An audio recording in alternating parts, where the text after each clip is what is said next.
Hello दोस्तों।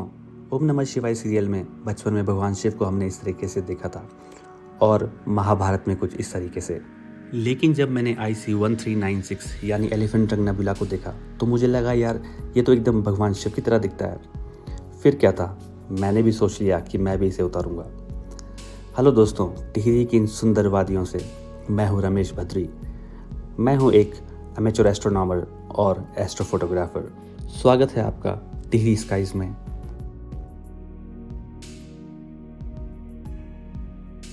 एक सुहानी शनिवार की शाम को मैंने अपना सबसे पसंदीदा टेलीस्कोप निकाला और अपने प्रोजेक्ट की शुरुआत की। सबसे पहले मैंने अपने टेलीस्कोप को कॉलीमेट किया। कॉलीमेट करना बहुत ज़रूरी है ताकि सारे ऑप्टिक्स एक सही अलाइनमेंट में हो और हमारी इमेज बहुत अच्छी निकल कर आए। टेलीस्कोप कॉलीमेट हो जाने के बाद सबसे पहले मैंने अपना डेडिकेटेड एस्ट्रो कैमरा, जो कि सिर्फ एस्ट्रोनॉमी के लिए बना हुआ होता है, वो अपने टेलीस्कोप के साथ अटैच किया। कैमरा अटैच हो जाने के बाद सबसे पहले इसकी वायरिंग सब चेक करनी पड़ती है। वायरिंग चेक करना बहुत ज़रूरी है क्योंकि वायरिंग की वजह से हमारा स्कोप डिसबैलेंस हो सकता है। उसके बाद ही हम उसको बैलेंसिंग करेंगे। एक बार वायरिंग सब फिट हो जाए उसके बाद बैलेंसिंग का काम शुरू होता है। हमें ये देखना बहुत ज़रूरी है कि हमारा स्कोप अच्छी तरह से बैलेंस्ड हो, नहीं तो हमारे जो सितारे हैं वो एक बिंदु की बजाय रेखाओं की तरह नज़र आएंगे। बैलेंसिंग हो जाने के बाद अब हम बिल्कुल तैयार हैं, लेकिन उससे पहले अभी हमें बाकी कुछ और चीज़ें भी चेक करनी हैं, जैसे कि हमारा टारगेट है कहाँ पर। टारगेट ढूंढने के लिए अब मैं घर के अंदर आ गया हूँ और मैंने स्टेलेरियम एप्लीकेशन खोल लिया है।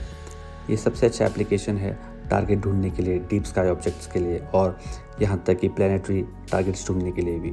तो ये यहाँ पर अभी पोलैरिस की पोजीशन है और इसके लेफ़्ट हैंड साइड में अगर आप यहाँ पर देखेंगे तो ये एलिफेंट ट्रंक नेबुला है। अपने टेलीस्कोप को मुझे यहीं पर जाने के लिए कमांड देना है। स्टेलेरियम ऐप के अंदर मेरे कैमरे के सारी स्पेसिफिकेशंस, मेरे टेलीस्कोप के स्पेसिफिकेशंस और मेरी लोकेशन के कोऑर्डिनेट्स सब फीड हैं।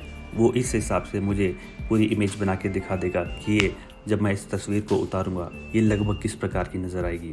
तो ये मुझे बता रहा है इस रेड स्क्वायर के अंदर कि ये तस्वीर मुझे किस तरह की प्राप्त होगी। अब मैं वापस छत पर आ गया हूँ क्योंकि अब मुझे फोकसिंग करनी बहुत ज़रूरी है। अगर स्टार फोकस नहीं होगा तो मेरी जो इमेज आएगी वो बहुत ही ब्लर्ड आएगी, बहुत ही फीकी आएगी।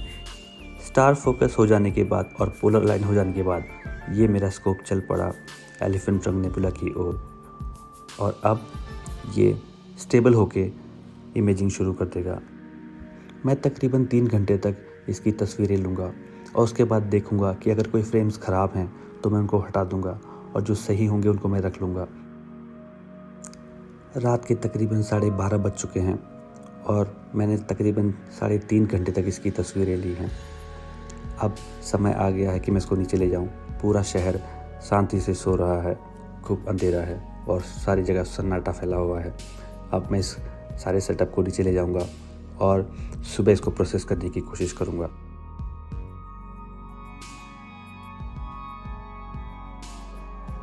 तो दोस्तों, भगवान शिव की जिस आकृति को देखकर मैं इतना प्रभावित हुआ और मैंने इस तस्वीर को उतारने की कोशिश करी, आप देखिए और बताइए कमेंट्स में कि ये भगवान शिव जैसी लगती है या नहीं।